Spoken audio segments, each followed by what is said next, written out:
So throughout this series so far, we have covered how to set up a drawing in 1, 2 and 3 points perspective, and in this video I want to apply what we have learned to set up and create some drawings of perfectly square cubes and eventually rotate them on any angle of our choice. However, I am aware that whilst in the previous video we had looked at how to draw a perfect cube in 3 points perspective using some 45-degree reference points, I still have yet to show you how to draw a perfect cube in 1 and 2 points perspective, and that is because in order to do that we have to approach it in a different way, one which involves a measuring line. So let's get right into this and begin by drawing a cube in 1 point perspective. I'll start by drawing out what will be my picture plane and then place my horizon line across here like so. This is also my eye level. I'll also divide this up with a vertical line, and where these lines intersect will be my centre of vision. This line below here can be thought of as my line of sight.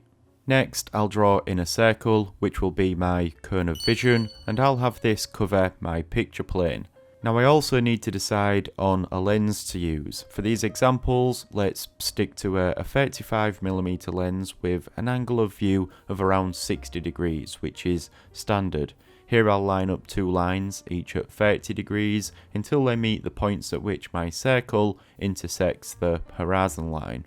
Where these lines meet below along this line of sight will be my station point, the position of the camera. Now when drawing in 1 point perspective, there is only one vanishing point, which is in fact our centre of vision point. Lines that are drawn at 90 degrees to the picture plane will be directed to this point, so keep that in mind. Before I begin drawing, I need to create what is referred to as a measuring line, and as the name suggests, this will allow us to measure and draw at scale. This measuring line will be along the bottom of my picture plane, below the horizon on what will be our ground plane. The next step is to divide this measuring line into equal units. Now, a unit in this case can represent any distance. It could equate to 1 inch, 1 centimetre, 1 metre, and so on. It's really up to you to define what that is. But now that I have established the size of one unit, I gain a better sense of scale. For example, because my horizon line is here at the viewer's eye level or camera level, and my measuring line is drawn on the ground plane, the distance between these represents the height of the viewer or camera. We can also figure out how far the camera is from the picture plane using these same units of measurement. So essentially we are applying a scale to this setup, which means we can also draw to the same scale. As mentioned earlier, I want to draw a perfect cube in 1 point perspective. Now for an object to be viewed in 1 point perspective, it must be orientated a specific way. Height and width are parallel to the picture plane, and depth is perpendicular to the picture plane. The first thing to consider is the position of the box. Let's say I want my box to be over here to the right somewhere. When it comes to placing objects at scale like this, we need to get used to projecting scale in space. For example, we can start by measuring the width of this by counting these units to the left or right. I want this box to be 2 units wide away from my centre of vision, and so I'll move across and then take 2 lines from this back to my vanishing point.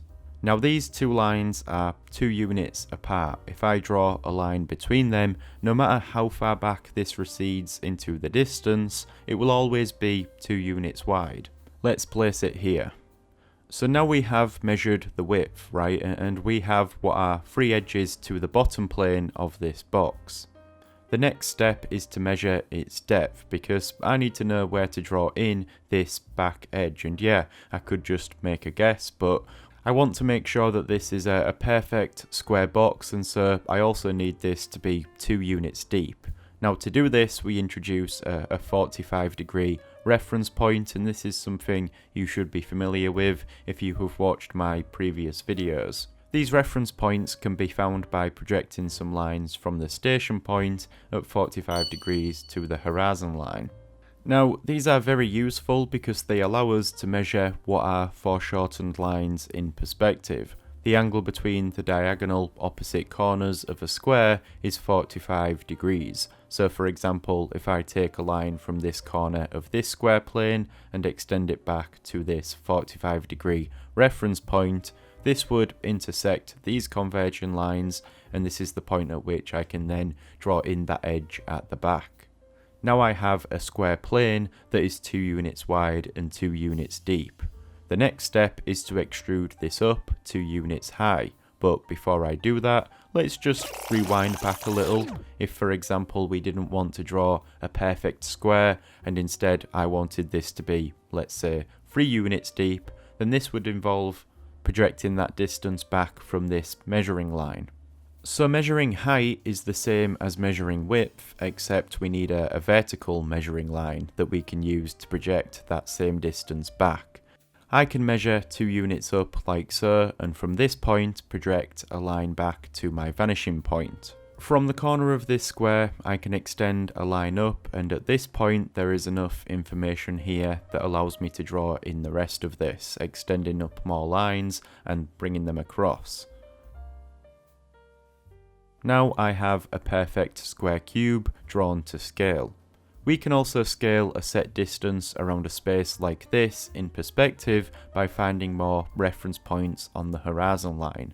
For example, if I want to draw this same cube but have this be further back into the distance over here, I can start at any point, take a line from the bottom corner of this box that I've already drawn and extend this to the horizon line. Now that I have this reference point, I can also extend a line from the top back to that.